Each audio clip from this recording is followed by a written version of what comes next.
समय पास्टर बाबुलाई दिनेछु र हामी ठुलो ताली बजाएर पास्टरलाई स्वागत गर्नेछौँ। एकतामा सुदृढ रहौं, परमेश्वरको प्रशंसा गरौं। एकतामा सुदृढ रहौं, परमेश्वरको प्रशंसा गरौं। उच्च ज्ञान सबले बटुलौं, आशिषमा सरौं। स्वस्थ हुँदा र विभिन्न परिस्थितिमा पनि परमेश्वरको पाल तन्काउन सब लागि परौं। एकतामा सुदृढ रहौं, परमेश्वरको प्रशंसा गरौं।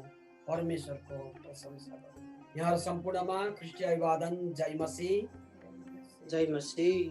तपाईहरु समक्ष म फेरि पनि आज new life family church pastor Krishna Bhandari Kylo उपस्थित भइसकेको छु वचनलाई लिएर। र आज हाम्रो माझमा स्तुति प्रशंसा थाल्नुभन्दा पहिला आजको सञ्चालिका एल्ड्रामा चन्द्र मगरले भजन सङ्ग्रह पाठ गर्दै गर्दा आज बोल्न लागेको वचन त्यही भित्रबाट उठिरहेको छ। त्यहाँ बोलिएको थियो, परम प्रभुलाई धन्यवाद चढाओ, उहाँका नाउँको पुकारा गर। परमेश्वरलाई धन्यवाद चढाओ अनि उहाँको नामको पुकारा गर। आज हामी यही कुरा भित्रबाट आजको प्रसङ्गलाई हामी उठाइरहेका छौँ। हामी त्यसैबाट केही कुराहरू सिकिरहेका छौँ। जुन आजको वचन छ त्यो वचनलाई पुरा हुनमा सायद मद्दत पुगिरहेको म थाहा गरिरहेको छु। र यसै सिलसिलामा मैले आज वचनको शीर्षक ल्याएको छु, एकतामा रहौं, परमेश्वरको प्रशंसा गरौं। यो भजन सङ्ग्रहले पनि भन्दै गरेको थियो, परम प्रभुलाई धन्यवाद चढाओ, उहाँको नामको पुकारा गर। हामीले यही कुरो चाहिँ आज सिक्ने छौँ। एकतामा रहौं, परमेश्वरको प्रशंसा गरौं। देखिसक्नुभयो, मण्डलीमा एकतालाई बढाउँदै लैजान र ज्योति चम्काउँदै अरूलाई मद्दत गर्नका निम्ति स्वास्थ्य अथवा विभिन्न परिस्थितिले गर्दा आफूले चाहे जति गर्न नसकिरहेकाहरूलाई पनि विचार गर्नु र मद्दत गर्नुपर्छ। यो कुरो एकदम असल कुरो यहाँनिर भनिएको छ। म वचनमा पसिरहेको छु। अब आफूले चाहे जति गर्न नसकिरहेकाहरूलाई पनि विचार गर्नु र मद्दत गर्नुपर्छ। साँच्चै तपाईँ हामी विवेकी र विचारशील भयौँ भने मण्डलीका जवान, मण्डलीका वृद्ध बाबामा, मण्डलीमा नयाँ पुराना सबैले जोसका साथ सुसमाचार प्रचार गर्ने बल पाउने छन् र परमेश्वरको राज्यको पाल तन्काउन सहज पर्नेछ, सजिलै सक्ने छौँ। आज हामी यो कुरालाई हेर्नेछौँ, परमेश्वरको पाललाई हामी कसरी तन्काउने। पाल भनेको तिरपाल हुन्छ, कचाकुचुक परेको, त्यसलाई तन्कायो भने के हुन्छ, धेरै ठाउँमा पुग्छ अनि सबैलाई आशिषको आगमन हुँदछ। सबैभन्दा पहिला हामी पहिलो पत्रुस 1:13 देखि मैले पढ्न सुरु गरेँ। यसकारण आफ्नो मन बाँध, संयमी हो र येशू ख्रीष्ट प्रकट हुनुहुँदा तिमीहरू कहाँ आउन लागेको अनुग्रहमा तिमीहरूको आशा पूर्ण रूपले राख। आज्ञाकारी बालकहरू भएका हुनाले अगाडिको अजान अवस्थाका कुइच्छाहरूमा तिमीहरू अब नलाग, तर तिमीहरूलाई बोलाउनु हुने जस्तो पवित्र हुनुहुन्छ तिमीहरू आफै पनि जीवनका सबै रहनसहनमा पवित्र हो, किनभने यो लेखिएको छ, तिमीहरू पवित्र हो किनभने म पवित्र छु। यहाँ एउटा कुरो महत्त्वपूर्ण कुरा छ। अहिले हामी क्रिसमसको छेउछाउमा पुगिरहेका छौँ। क्रिसमस नजिकै आइरहेको छ र साथसाथै प्रभु येशू ख्रीष्टको पनि आगमन भइरहेको अवस्था छ। हामीले धेरै ठाउँबाट सुनिरहेका छौँ, पढिरहेका छौँ, हेरिरहेका छौँ कि प्रभु येशूको आगमन चाँडै हुँदैछ। एकचोटि प्रभु येशू आइसक्नु भयो यस धरातलमा अनि उहाँ एकदम अन्तिम अवस्थामा पुगेर गाडिनु भयो अनि बौरी उठ्नु भयो। प्रभु येशूले एक ठाउँ बोल्नु भएको छ, लाजरसलाई सुतेको छ। मरणान्त भएको व्यक्तिलाई पनि सुतेको शब्दलाई प्रयोग गरेको छ। सुत्नु भनेको निन्द्रामा पर्नु, निद्रामा परेको छ भने यहाँ येशू पनि निद्रामा परे झैँ निद्रामा पुगेर बेउजिनु भएको छ अथवा बौरी उठ्नु भएको छ। यो चाहिँ बौरी उठाएको कुरा छ, निदा र बेउजेको मात्रै होइन। प्रभु येशू बौरिनु भयो अनि हामीलाई पनि अन्धकारको शक्तिबाट चाहिँ बौराउनु भएको छ अनि उहाँको ज्योतिमा ल्याउनु भएको छ।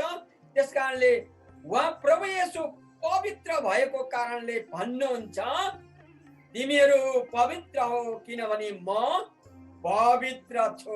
येशूले भन्नुभयो पवित्र भएको कारणले हामी पनि पवित्र भयौं भने एउटा श्रीखण्डको सुगन्धित रुख हुन्छ, त्यो एक ठाउँ उम्रेको छ अथवा त्यो रुख छ भने त्यसका वरिपरिका अरू रुखहरू पनि के हुन्छन्, त्यस्तै सुगन्धित हुन्छन्। जसले येशूलाई ग्रहण गर्यो, उद्धारकर्ता र मुक्तिदाता भनिकन स्वीकार्यो, त्यो व्यक्ति पनि के भएको छ, पवित्र भएको छ। भने अब अशुद्ध कुराहरू बोल्नु, खानु, हिँड्नु, डुल्नु, कुनै पनि गर्नु चाहिँ राम्रो होइन। यो प्रभुको नजरमा राम्रो हुनेवाला छैन। अब यो तिमी पवित्र हौ किनभने म पवित्र छु, यो कुरो आज नयाँ नियममा पत्रुसले मात्रै भनेका होइनन्। यो कुरो पहिल्यै मोसालाई पनि लेवीको पुस्तकमा बोलिएको छ। तपाईँ लेवीको पुस्तकको 19 मा गएर 1 र 2 मा हेर्न सक्नुहुन्छ। यो कुरो पहिल्यै थियो, लेखिएको छ, भनिएको छ भनेर जब नयाँ नियममा आउँछ भने पक्कै पनि त्यो पुरानो नियममा काहीँ न काहीँ उद्धृत गरिएको छ, लेखिएको छ, भनिएको छ भन्ने बित्तिकै यहाँ लेवीहरूको पुस्तक 19 को 1 र 2 मा भनिएको छ, लेखिएको छ। परम प्रभुले मोसालाई भन्नुभयो, सबै इजरायली समुदायलाई भन् तिमीहरू पवित्र हो किनभने म परम प्रभु तिमीहरूका परमेश्वर पवित्र छु। यहाँ माथि चाहिँ म भन्ने मात्रै शब्द थियो अघि चाहिँ, तर यहाँ चाहिँ म परम प्रभु परमेश्वर हुँ, म परम प्रभु परमेश्वर चाहिँ पवित्र छु। जब म परम प्रभु पवित्र छु भने मेरा छोरा छोरी पनि के छन्, पवित्र छन्। हालेलुया। घरको एउटा व्यक्ति अथवा घर परिवारको बाबु र आमाले उद्धारकर्ता र मुक्तिदाता ग्रहण गरिसके पछाडि त्यो घरका छोरा छोरीले पनि गरेको हुन्छन्। साथसाथै त्यो घरको परिवारै के भएको हुन्छ, शुद्ध भएको हुन्छ, पवित्र भएको हुन्छ। किनकि यहाँ पिताले भन्दै हुनुहुन्छ, परमेश्वर पिताले म पवित्र छु, त्यसकारण तिमीहरू पनि के हो, पवित्र हो। भनेपछि तपाईँ र मेरो कर्तव्य पनि के रहेछ, पवित्र रहिरहनु हाम्रो कर्तव्य रहेछ। त्यसकारणले परम प्रभुको दृष्टिमा बाहिरकाहरूका दृष्टिमा पनि असल ठहरिनु पर्छ। परमेश्वरको नजरबाट पनि हामीलाई देख्दै गर्दा हामी पवित्र भइरहेको अवस्थामा रहनु पर्छ। अनि हामी प्रभु येशूलाई ग्रहण नगरेको व्यक्तिहरूको नजरमा पनि हामी प्रभु येशूमा ग्रहण गरेका व्यक्तिहरू पनि पवित्र ठहरिनु पर्छ। हाम्रो शिष्टाचारलाई, हाम्रो व्यवहारलाई देखेर यी वरिपरि भएकाहरूले पनि के गर्छन्, जान्नेछन्, बुझ्नेछन् येशूको सन्तान चाहिँ कस्ता हुँदो रहेछन् भन्ने कुरो देख्नेछन्। त्यसकारण व्यवहार शुद्ध हुनुपर्छ। हाम्रो व्यवहारले, हाम्रो कुराकानीले अरूले देख्दा पनि परमेश्वरको नजरमा पनि हामी पवित्र ठहरिनु पर्यो अनि अरू मानिसहरूको नजरमा पनि हामी के हुनु पर्यो, पवित्र हुनु पर्यो। बाटोमा हिँड्दा होस्, गाडीमा चढ्दा होस्, दोकानमा होस् या कतै पनि होस्, तपाईँ र मेरो व्यवहारले चाहिँ अर्को व्यक्तिको चरित्र पनि सुध्रिन सक्छ। र त्यसकारणले तपाईँ र मेरो व्यवहारले चाहिँ परमेश्वर पनि प्रसन्न हुनुपर्छ अनि बाहिरका मानिसहरू पनि के हुनुपर्छ, प्रसन्न हुनुपर्छ। यो कुरालाई पहिलो तिमोथी 3:7 ले भन्दछ हामीलाई, फेरि बाहिरकाहरूका दृष्टिमा पनि तिनी असल ठहरिनु पर्छ, नत्र त तिनी निन्दा र दियावलसको पासोमा पर्ने छन्। तपाईँ र मलाई थाहा छ अयुबलाई कस्तो ठुलो कठिन आयो, श्रीमतीले पनि गाली गरेको छ। त्यति गर्दा पनि परमेश्वरको नजरबाट, परमेश्वरको दृष्टिमा कहिले पनि खसेन अयुब। जस्ताको तस्तै परमेश्वरको उपस्थितिमा रहिरह्यो। अन्ततः अयुबले डबल उसले आशिष प्राप्त गरेको छ। र तपाईँ र मैले पनि परमेश्वरको नजर र बाहिरका मानिसहरूको नजरमा, दृष्टिमा हामी असल बनिरह्यो भने हाम्रो व्यवहारले परमेश्वरबाट आउने आशिष कहिले पनि हराउने छैन। एउटा महिमादेखि अर्को महिमामा उक्लिँदै जानेछौँ, यो हामीले सम्झिनु पर्छ। त्यसकारणले अघि मैले सुरुमै पनि भनेको छु है, वृद्ध बाबा आमाहरू अनि त्यसै गरी बाल बच्चाहरू, जवानहरू सबै मिलेर उहाँ परमेश्वरको प्रशंसा गरौँ, सधैँ सधैँ एक अर्कासँग एकतामा रहौँ भनेर मैले रुवाईबाट पनि उठाएको थिएँ। हामी एकतामा रहनु पर्ने हुन्छ। बाबा आमासँग, बाल बच्चाहरूसँग, जवानहरूसँग, परमेश्वरसँग हामी सबै एकतामा रह्यौँ भने परमेश्वरको राज्यको पाललाई हामी तन्काउन सक्छौँ। नत्र हामी खुम्चेर बुहारी धार जस्तै सकिन्छौँ, लडाकलुलुक हुन्छ। तपाईँ यतिखेर भजन सङ्ग्रह 148:7 हेर्न सक्नुहुन्छ। 13सम्म पढ्छु है। पृथ्वीबाट परम प्रभुको प्रशंसा गर। तपाईँ र म चाहिँ पृथ्वीमा छौँ, परम प्रभुको प्रशंसा गर्नु पर्यो। हे विशाल जनजन्तु हो, हामीलाई मात्रै कहाँ भनेको रहेछ र, पानीभित्र भएको जीव जन्तुलाई पनि भनेको रहेछ, जलजन्तुलाई पनि भनिएको रहेछ, र सबै गहिरा सागर हो। बिजुली र असिना, हिउँ र बादल उहाँको वचन मान्ने आँधीबेरी हो। आँधीबेरीलाई चाहिँ कहाँनिर भनेको, कति बेला उसले मान्यो भन्दा एक समय येशू ख्रीष्ट नौकामा जाँदै गर्दाखेरि छेउमा सुत्नु भयो, निदाउनु भयो, अनि नौकामा भएकाहरूले गुरुजी हामी त डुब्न लाग्यौँ, के तपाईँ सुतिरहने, हामीलाई हेर्नुहुन्न भनेर जुरुक्क उठेर ए अल्पविश्वासी हो भनेर चाहिँ जुरुक्क उठेर चाहिँ त्यो तुफानलाई रोकिजा, शान्त। आफू शान्त भएको कारणले अर्कालाई पनि शान्त भन्ने अधिकार छ। तपाईँ र ममा त्यो शान्त भन्ने अधिकार हामीमै छैन भने अर्कालाई पनि शान्त भन्न सक्दैन। येशूले भन्नुभयो त्यो समुद्रमा उठिरहेको तुफानलाई शान्त, किनकि येशू आफै के हुनुहुन्थ्यो, शान्त हुनुहुन्थ्यो। समुद्र शान्त भयो है। आँधीबेरी हो, आँधीबेरीलाई पनि भनेको छ पहाडहरू र सबै डाँडाहरू हो, फल फलाउने रुखहरू र सबै देवताहरू हो, जङ्गली जनावर र सबै गाई वस्तुहरू हो, ससाना जन्तु र उड्ने पक्षीहरू हो, पृथ्वीका राजाहरू र सारा जातिहरू, राजकुमारहरू र सारा शासकहरू, युवकहरू र कन्याहरू, वृद्ध र बालकहरू परम प्रभुको प्रशंसा गर। एउटा व्यक्तिले गर्ने होइन, गर्दा सबैले गर्नु पर्दो रहेछ। किनभने यो सारा ब्रह्माण्ड भन्छन्, यो सारा 3 त्रिलोक 14 भवनको सृष्टिकर्ता चाहिँ उहाँ परमेश्वर हुनुहुन्छ। सारा यो भूमण्डलले के गर्नु पर्यो, उहाँको प्रशंसा गर्नु पर्यो। एकतामा उहाँको प्रशंसा हुनुपर्छ। युवकहरूले, कन्याहरूले, वृद्धहरूले, बालकहरूले, समुद्रले, पहाडले, डाँडा काँडाले, रुखले, फलफुलले, गहिराईले, उचाइले, निचाइले सबैले उहाँको प्रशंसा गर्नु पर्दछ। यिनीहरू सबैले परम प्रभुको प्रशंसा गरून्, किनकि उहाँको नाम मात्र महान छ। कसैको नाम महान छैन, उहाँको मात्रै महान छ। उहाँको महिमा पृथ्वी र आकाश भन्दा पनि उच्च छ। वाह, परम प्रभुको महिमा चाहिँ आकाश भन्दा पनि अझै उच्च छ। त्यस कारणले गर्दाखेरि तपाईँ र मैले यो कुरालाई मान्नुपर्छ। तपाईँ र हामीलाई पुरानो व्यवस्था भित्रैबाट, पुरानो नियम भित्रैबाट हामीलाई केही कुराहरू बोलिएको छ, ती कुराहरूलाई पनि आज हामी हेर्नेछौँ। लेवीको पुस्तक 19:31बाट हामी हेर्नेछौँ। तिमीहरू झाँक्री बोक्ची र जादु मन्त्र गर्नेतिर नलाग्नु, तिनीहरूसित सल्लाह लिएर तिमीहरूले आफूलाई अशुद्ध नपार। म परम प्रभु तिमीहरूका परमेश्वर हुँ। बुढापाकाका सम्मानमा उठ र वृद्ध मानिसको आदर गर। तिमीहरूले परमेश्वरको भय मान, म परम प्रभु हुँ। यहाँ कसलाई आदर गर्नुपर्ने रहेछ? परमेश्वरलाई आदर गर्दा गर्दै बुढापाकाको पनि आदर गर्नु पर्दो रहेछ। आफूभन्दा ज्येष्ठ वरिष्ठ जो छ त्यसको पनि आदर गर्नु पर्दो रहेछ। आफूलाई खटाउने व्यक्ति, आफूलाई जुन कुराले चाहिँ सुविधा गरिरहेको हुन्छ, दिइरहेको हुन्छ, अथवा मान्छेलाई प्रेम गरिरहेको हुन्छ, त्यस्ता व्यक्तिहरूलाई पनि के गर, सम्मान गर, आदर गर, इज्जत गर। म तिमीहरूलाई भनिरहेको छु, म भन्नेवाला चाहिँ परम प्रभु। तिमीहरूसित बास गर्ने परदेशीसँग दुर्व्यवहार नगर्नु।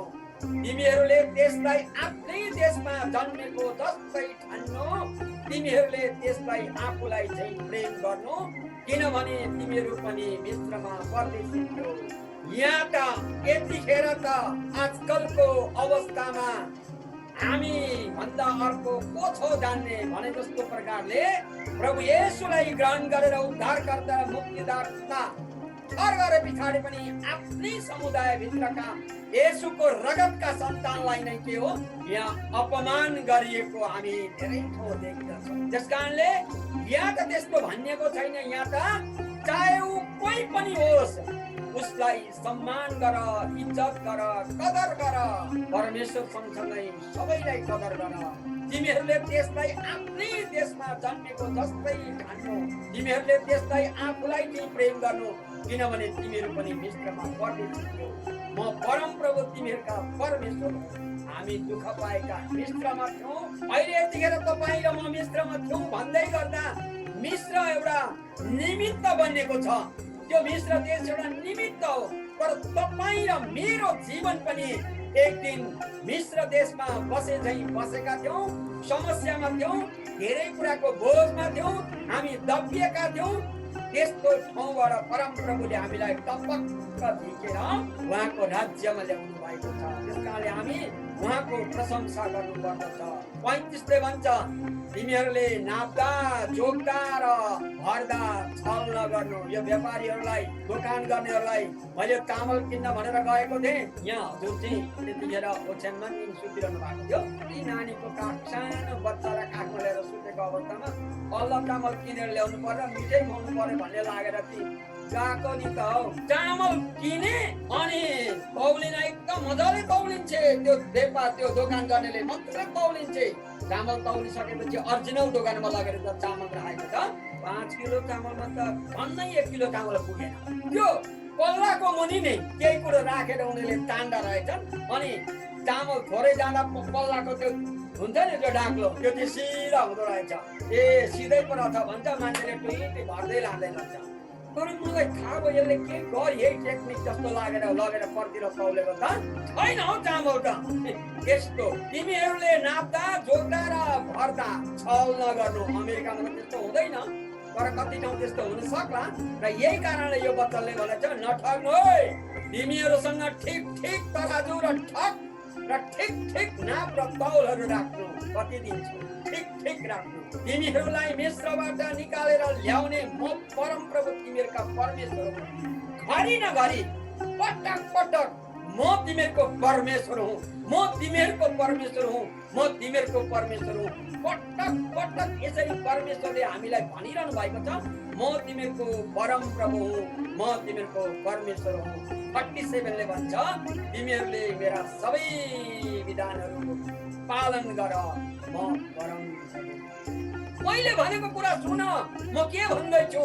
मैले तिमीहरूलाई भनेको छु, वृद्धलाई, बाबालाई, आमालाई, छोराछोरीलाई, जवानहरूलाई, युवतीहरूलाई, छिमेकीलाई अनि सबैलाई सम्मान गर, सबैलाई आदर गर, कदर गर। अनि अगाडि बढ, म तिमीहरूको साथमा छु, म तिमीहरूको परम प्रभु, म तिमीहरूको। यति भन्दै गर्दा पनि हामी कतिचोटि के गर्छौँ? कुदिराको ट्रेनको त्यो चक्का खुस्कियो भने के हुन्छ? हुर्लुङ्ग पल्टिँदा एउटा चक्का खुस्किने बित्तिकै 65 वटा डब्बाबाट मानिस गरम जमिनमा लड्छ, सबै मर्छन्, घाइते हुन्छन्, के हुन्छन्। तपाईँ र म भित्रबाट एउटा व्यक्तिले खुट्टो खुस्कायो भने नि धेरै विश्वासीले खुट्टो खुस्काउने छन्। तपाईँ र म होसियार भयौँ। ट्रेनको एउटा चक्का खुस्किने बित्तिकै सारा ट्रेन ती 65 वटा डब्बा, 35 वटा डब्बा, 40 वटा डब्बा, कति डब्बाको घाँसेर लगिरहेको छ। त्यहाँ डब्बामा भएका मानिसहरू के हुन्छन्? एकैचोटि सिद्धिन्छन्। त्यहाँ तपाईँ र म पनि होसियार हौँ। तपाईँ र मेरो एकजनाको कारणले धेरैजना मान्छेहरू विचल्लीमा नपरुन्, अप्ठ्यारोमा नपरुन्, धराशायी नबनुन्। धराशायी भनेको धरतीमा नजाग्नुन्। त्यस कारणले भन्दछ, हितोपदेश 16 ले भन्दछ हामीलाई, 25 देखि 31 ले भन्छ, पहिलो आदर परमेश्वरलाई गर्नुपर्दछ। दोस्रो आदर पनि छ त्यहाँनिर, फुलेको कपाल हुनेहरूको सामने उठ र बुढापाकाको आदर गर। तपाईँको अगाडि तपाईँको ज्येष्ठ वरिष्ठ तपाईँले मानिल्याएको व्यक्तिलाई तपाईँ अम्लो ठड्याएर कुरा गर्नुहुन्छ। तपाईँ त्यो व्यक्तिलाई कदर गर्नुहुन्न भने हितोपदेश 16:25 देखि 31 ले भन्छ, कुनै बाटो मानिसको नजरमा ठिक देखिएला।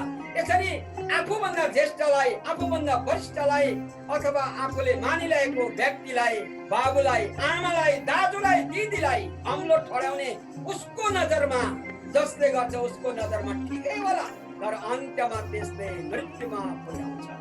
यस्तो गर्ने व्यक्तिलाई कि अन्तिममा के गर्छ? मृत्युमा पुर्याउँछ। हुन त मृत्युमा पुर्याउँछ त के त, म पनि त मर्छु, तपाईँ पनि त मर्नुहुन्छ, तर यो मराइ त्यो मृत्यु होइन। अप्ठ्यारोमा जाकिन्छ, धराशाय हुन पुग्छौ। परिश्रमीको पेटले नै त्यसलाई काम गर्न लाउँछ, त्यसको भोकले त्यसलाई कजाउँछ। कजाउँछ भनेको पार्छ। बदमासले खराबी रच्दछ अनि त्यसको बोली वचन प्रखर आगो झैं हुन्छ। कुटिल मतिको मानिसले विवाद उत्पन्न गराउँछ र कुरौटेले घनिष्ठ मित्रहरूमा फाटो ल्याउँछ। उपद्रवी मानिसले आफ्नो छिमेकीलाई फसाउँछ र त्यसले उसलाई खराब बाटोतिर लैजान्छ। आफ्नो आँखा झिम्क्याउनेले षड्यन्त्र रचेको हुन्छ, आफ्ना ओठ लेप्र्याउनेको स्वभाव खराब हुन्छ। गर्यो भने त्यसको व्यवहार ठिक छैन। कोही बेला दुईजना पट्टि र गफ गरिरहेको हुन्छ राम्रै कि, अर्को चाहिँ परबाट गर्छ आँखा झिम्क्याउँछ। आँखा झिम्क्याउनु त्यसरी पनि राम्रो होइन। यहाँ भन्दैछ उपद्रवी मानिसले आफ्नो छिमेकीलाई फसाउँछ र त्यसले उसलाई खराब बाटोतिर लैजान्छ। आफ्नो आँखा झिम्काउनेले षड्यन्त्र रचेको हुन्छ, आफ्ना ओठ लेप्र्याउनेको स्वभाव खराब हुन्छ। 31 नम्बर इम्पोर्टेन्ट यो प्याराग्राफभित्र बोलेको केस शोभाको मुकुट हो, धर्मी जीवनबाट यो प्राप्त हुन्छ। बोलेको केस शोभाको मुकुट हो।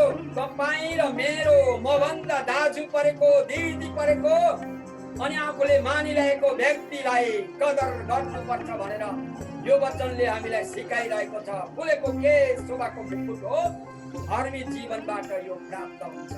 यी कुराहरू कदर गर्ने कुराहरू चाहिँ तपाईँ र म धर्मी व्यक्ति हौ भने यो पालना गर्दछौँ। त्यसकारणले प्रस्थानको 20ले हामीलाई धेरै कुराहरू सिकाएको छ। तपाईँ त्यहाँ हेर्न सक्नुहुन्छ। परमप्रभुलाई आदर गर र उहाँको मात्र उपासना गर्न सकौँ। परमप्रभुलाई हामीले आदर गर्नुपर्दछ, उहाँको उपासना गर्नुपर्दछ। प्रस्थान 20:3 देखि 7 ले भन्छ यो कुराहरू। त्यहाँ भित्र म 7 नम्बरलाई उठाइरहेको छु। परमप्रभु आफ्ना परमेश्वरको नाउँ व्यर्थमै नलिनु, किनकि उहाँको नाउँ व्यर्थैमा लिनलाई परमप्रभुले निरपराध ठहराउनु हुने छैन। त्यसकारणले गर्दाखेरि तपाईँ र म आध्यात्मिक विचारमा चल्ने, परमेश्वरको अनुकरण गर्ने, प्रभु येशूले देखाएको बाटो र वचनमा रहने हौ भने प्रस्थान 20:8 ले भन्छ हामीलाई आध्यात्मिक कुरालाई जीवनमा पहिलो स्थानमा राख्नुहोस्। यहाँ प्रस्थान 20:8 देखि 11 लाई हामी हेर्नेछौँ। 7 दिन पवित्र मान्नु पर्छ भने याद राख्नु। 6 दिनसम्म परिश्रम गरेर आफ्ना सबै काम गर्नु, तर 7औं चाहिँ दिन परमप्रभु तिमीहरूका परमेश्वरको निम्ति सबात दिन हो। त्यसमा तिमीहरूले केही काम नगर्नु, न त आफ्नो छोराले, न छोरीले, न कमारा कमारीले, न गाई बस्तुले, न मूल ढोका भित्र भएको परदेशीले केही काम गरोस्, किनकि 6 दिनमा परमप्रभुले आकाश, पृथ्वी, समुद्र र तिनमा भएका सबै थोक बनाउनु भयो, तर 7औं दिनमा चाहिँ विश्राम गर्नुभयो। त्यसकारण परमप्रभुले सबात दिनलाई आशिष दिनुभयो र त्यसलाई पवित्र गर्नुभयो। 7वटा दिन छन्। 7वटा दिनमा एउटा दिन चाहिँ पवित्र दिन, सबात दिन। त्यो तपाईँ र मैले परमेश्वरको उपस्थितिमा गएर परमेश्वरलाई महिमा दिनु पर्दछ। परमेश्वरको चरणमा गएर उहाँसँग रहेर प्रार्थना गर्नु पर्दछ, उहाँसँग बिन्ती बिसाउनु पर्दछ, किनभने सारा कुराहरू उहाँले नै सृष्टि गर्नुभएको, यो 7 दिन उहाँले नै सृष्टि गर्नुभएको। उहाँको मुखको वचनबाट उहाँले भन्नुभयो उज्यालो भइजा, उज्यालो भयो। अर्को दिन आयो, फेरि अर्को दिन आयो, फेरि अर्को दिन आयो, गर्दै गर्दै 7वटा दिन बनिएका छन्। यो सबै कुरो परमेश्वरले नै सृजना गर्नुभएको। त्यसकारणले गर्दाखेरि मानिसहरूलाई पनि आदर र सम्मान गर्न जान्नुपर्छ भन्ने कुरालाई यही 20को प्रस्थान 20:12 देखि 17 ले भन्छ आफ्ना बुबा र आमालाई आदर गर, कि जुन देश तिमीहरूलाई परमप्रभु आफ्ना परमेश्वरले दिनुहुन्छ त्यहाँ तिमीहरूको आयु लामो होस्। यहाँ आशिष बोल्नु भएको छ। तपाईँ र मेरो आयु पनि बढ्नेछ आदर गर्नाले। तपाईँ र मेरो आयु बढ्नेछ परमेश्वरको आदर गर्नाले। तपाईँ र मेरो आयु बढ्नेछ आफूभन्दा ज्येष्ठको, आफूभन्दा वरिष्ठको सम्मान गर्नाले त्यहाँ तिमीहरूको आयो नाम हो। हत्या नगर्नु, व्यभिचार नगर्नु, चोरी नगर्नु, आफ्नो छिमेकीको विरुद्धमा झुटो गवाही नदिनु, आफ्नो छिमेकीका घरको लालच नगर्नु, आफ्नो छिमेकी कि पत्नीको लालच नगर्नु, आफ्नो छिमेकीको कमारा कमारी गोरु गधा वा त्यसको कुनै पनि थोकको लालच नगर्नु। घरमा श्रीमती छ, खिड्की खोलेर पल्ला घर्कीलाई हेर्छ, गलत, यो काम ठिक होइन। हत्या गर्नु भएन। हत्या प्रकाशको पुस्तकमा आफैले आफूलाई हत्या गर्ने पनि धराशाय हुनेछ भनेर भनेको छ। एकदम त्यो उँभो उठ्न सक्दैन भनेको छ त्यहाँनिर। हत्या नगर्नु, चोरी नगर्नु, व्यभिचार नगर्नु, छिमेकीको विरुद्धमा कुनै पनि गवाही नदिनु, आफ्नो छिमेकीलाई पनि के गर्नु, प्रेम देखाउनु, राम्रो गर्नु, छिमेकीको देखेर लालच नगर्नु। घरमा श्रीमती चप्पल्ला हर्कीलाई पनि आँखा नतर्नु, नहेर्नु। कमारा कमारी, राम्री कमारी आउँछ भने त्यसलाई पनि आँखा नतर्नु। अर्काको गोरु गधाहरू त्यसको पनि कुनै थोकको लालच नगर्नु। यो हामीलाई दिएको परमेश्वरबाटको आज्ञा हुन्। यो आज्ञाहरूलाई हामीले पालना गर्नु पर्दछ। हामीले ठुलोलाई कदर गर्दै गर्दा यी कुराहरू पनि हामीले गर्न बिर्सिनु हुँदैन। यी कुराहरू पनि ध्यानमा राखेर जीवनलाई सदुपयोग गर्नु पर्दछ। अब म अन्त्यतिर पुगिसकेको छु। तपाईँ हामीले आज जानेका छौँ कि हामीले छिमेकीलाई कदर गर्ने कुराहरू, आफूभन्दा ज्येष्ठ वरिष्ठलाई कदर गर्ने कुराहरू, आदर गर्ने कुराहरू, परमेश्वरले बताउनु भएका कुराहरूलाई हामी सिक्नेछौँ, जान्नेछौँ। अनि यो जुन न्यायहरू छन् प्रस्थानको पुस्तकमा हाम्रो एल्डर भीम दाजुले धेरैचोटि हामीलाई यी कुराहरू बताइसक्नु भएको छ। हामी यी कुरालाई ध्यान गरौँ, विचार गरौँ, मनन गरौँ, चिन्तन गरौँ, अनि हामी बाइबलले बताएको यी कुराहरूमा अगाडि बढौँ भन्दै अन्त्यमा म पुगेको छु। दोस्रो कोरिन्थी 1:3-4 हामी हेरेर आजलाई बिसाउने छौँ।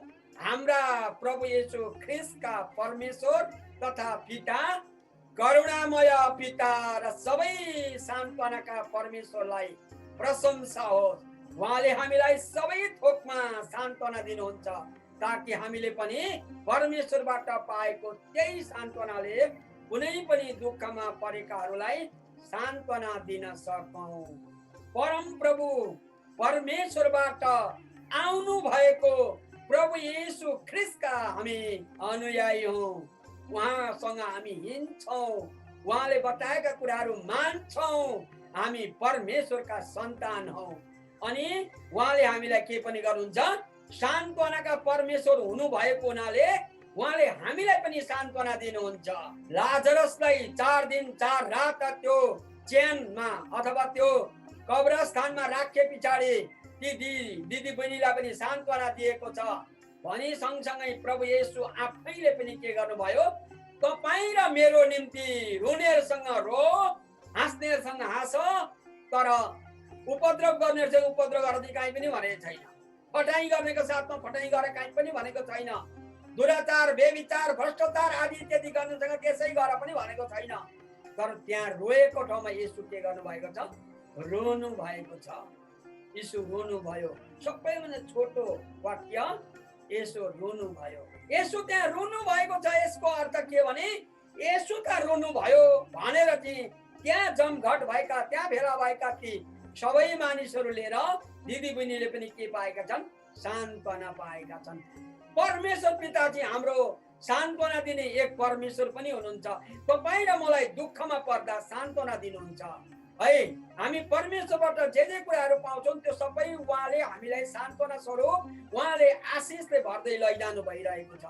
त्यस कारणले गर्दाखेरि दुःखमा परेका बेलामा पनि हामीलाई के गर्नुहुन्छ, परमेश्वरले हामीलाई सान्त्वना दिनुहुन्छ। हामी तपाईँको माझमा धेरै कुराहरू छन्। तपाईँ र मलाई यो अहिलेको कोरोना भाइरसले समात्यो, परमप्रभुले हामीलाई चङ्गाई दिनुभयो। यो पनि एउटा चङ्गाई दिँदै गर्दा हेर तेरो परमप्रभु चाहिँ म हुँ भनेर हामीलाई बोल्नु भयो। अनि उहाँले आफ्नो काखमा लिनुभयो अनि हामीलाई चङ्गाई दिनुभयो। तपाईँ कतिजना र म र मेरो परिवार भाइरसको कारणले सताइएका व्यक्तिहरूलाई पनि चङ्गाई दिनुभयो। तपाईँ र म कनकन्टा ठाउँमा, अर्काको देशमा दबिएको ठाउँमा थियौँ, लाचारी अवस्थामा थियौँ। हजुर झुक्नेवाला त्यस्ता व्यक्तिहरू थियौँ। तर हामीलाई के भयो? हामीलाई पनि परमेश्वरले के गर्नुभयो? सन्तानको ल्याउनु भयो, निकालेर ल्याउनु भयो। उहाँ चाहिँ हामीलाई सान्त्वना दिने परमेश्वर हुनुहुन्छ। हालेलुया। त्यसकारण तपाईँ र म नआत्तियौँ, तपाईँ र म कहिले पनि परमेश्वरको नजरबाट नझरौँ, परमेश्वरको नजरबाट नगिरौँ।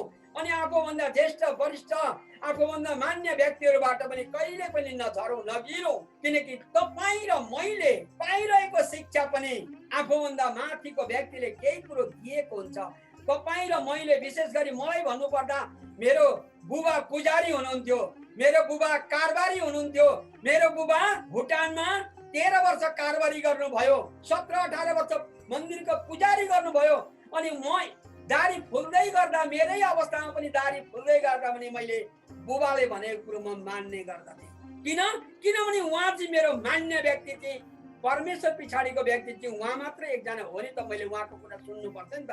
उहाँको कुरा सुने भने पो म ठिक। किनभने कुन चाहिँ बाबु छौ व्यभिचार गर्न सिकाउने, दुष्कर्म गर्न सिकाउने, कुव्यवहार गर्न सिकाउने कसको बाबु छ?